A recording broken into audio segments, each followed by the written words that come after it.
Next है आपका न्यायिक कार्य। संसद को कुछ न्याय संबंधी शक्तियां भी प्राप्त होती है। वह राष्ट्रपति पर महाभियोग चलाकर उसके पद पर से हटा सकती है। सर्वोच्च न्यायालय अथवा न्यायालय के किसी भी न्यायाधीश को उसके किसी भ्रष्ट आचरण या असंवैधानिक कार्य के कारण पद से हटा सकती है। इसका मतलब क्या, संसद को जो है कुछ न्याय संबंधी शक्तियां भी प्राप्त होती है। जैसे कि आप लोग जानते हैं कि राष्ट्रपति को अगर हटाना है तो उसके लिए वो महाभियोग चला करके राष्ट्रपति को हटा सकती है। सर्वोच्च न्यायालय अथवा न्यायालय के किसी भी न्यायाधीश को भ्रष्ट आचरण या असंवैधानिक कार्य के कारण से पद से हटा सकती है। ये संसद के कार्य होते हैं। 4 नंबर है चुनावी कार्य।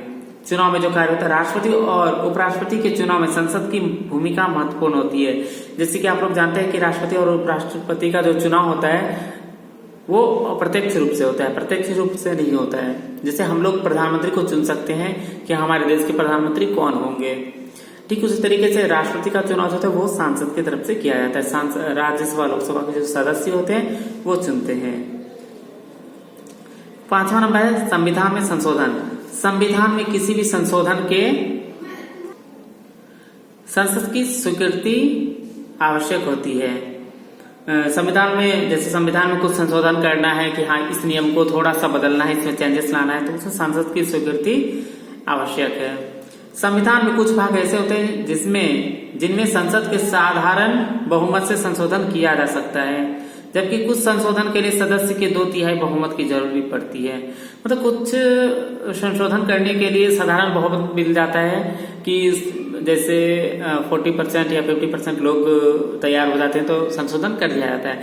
लेकिन कुछ संशोधन ऐसा होता है जिसमें 2/3 लोग मतलब हुआ कि अगर 100 सदस्य हैं तो उसमें कम से कम 75% होना चाहिए। नेक्स्ट है आपका अध्यादेश।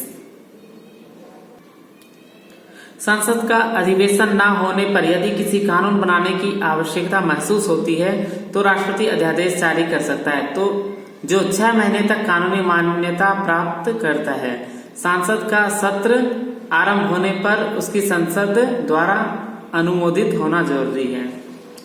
संसद का अधिवेशन न होने पर यदि कोई कानून बनाने की आवश्यकता महसूस होती है, जैसे संसद का अधिवेशन नहीं चल रहा है और कोई कानून बनाना है, तो उसके लिए क्या होता है, तो राष्ट्रपति अध्यादेश जारी कर सकता है।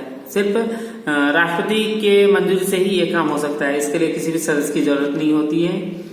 जो 6 माह तक कानून मान्यता प्राप्त करता है, मतलब वो कानून जो 6 महीना के लिए लागू होता है। उसके बाद अगर संसद का सत्र आरंभ होकर संसद द्वारा अनुमोदित जरूरी होता है, मतलब कि अगर राष्ट्रपति बोल देता है कि हाँ ये नियम देश में लागू होना चाहिए, वो 6 महीने के लिए होता है। जब सत्र आरंभ होता है और संसद में सदस्य सब आते हैं तो उनका भी विचार लिया जाता है, तभी अनुमोदित होता है कि हाँ ये नियम कानून होना चाहिए।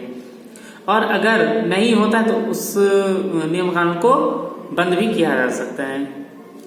केंद्र एवं राज्य के मध्य शक्ति विभाजन। संविधान द्वारा केंद्र तथा राज्य की शक्तियां निश्चित की गई है। इस समय देश में 3 सूचियां हैं, संघीय सूची, राज्य सूची और समवर्ती सूची। इन सूचियों में कानून बनाने का स्पष्ट उल्लेख किया गया है। जैसा कि आप लोगों ने पढ़ा कि केंद्र एवं राज्य के मध्य जो इसके बीच जो शक्ति का विभाजन कर दिया गया है, तो इनको जो 3 सूचियों में बांटा गया, संघीय सूची, राज्य सूची और समवर्ती सूची। ये तीनों सूची क्या है इसके बारे में हम लोग अभी पढ़ेंगे। संघीय सूची, पहला है संघीय सूची। इस सूची में दिए गए विषयों पर कानून बनाने का अधिकार केवल संसद को है। संघीय सूची में जितने भी अधिकार दिए गए उन पर कानून बनाने का अधिकार सिर्फ संसद के पास है। इस सूची में 97 विषय हैं। राष्ट्रीय जलमार्ग, रेलवे, वायु परिवहन, जहाजरानी, अंतर्राष्ट्रीय समझौते, विदेशी मामले, संयुक्त राष्ट्र संघ, मौसम विज्ञान, रक्षा विभाग,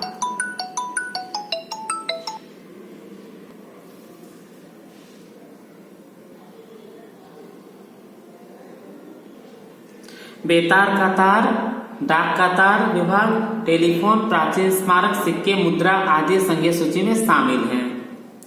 तो आप लोगों ने पढ़ा देखा कि इसमें कौन कौन से 97 विषय शामिल हैं। तो इसमें कुछ सिंपल मतलब कुछ एग्जांपल देवे, जैसे टेलीफोन, बेतार कतार, डाक विभाग, ये सब जो है सब क्या होता है, तो संसद को अधिकार मिला हुआ है। सेकंड है राज्य सूची। राज्य सूची को क्या क्या, इस सूची में 66 विषय दिए गए हैं जिस पर कानून बनाने का अधिकार राज्य सरकार को है। तो ये अधिकार कौन कौन से दिए गए, इन सूची के मुख्य विषय हैं जेल, पुलिस, अधीनस्थ न्यायालय, सफाई अस्पताल,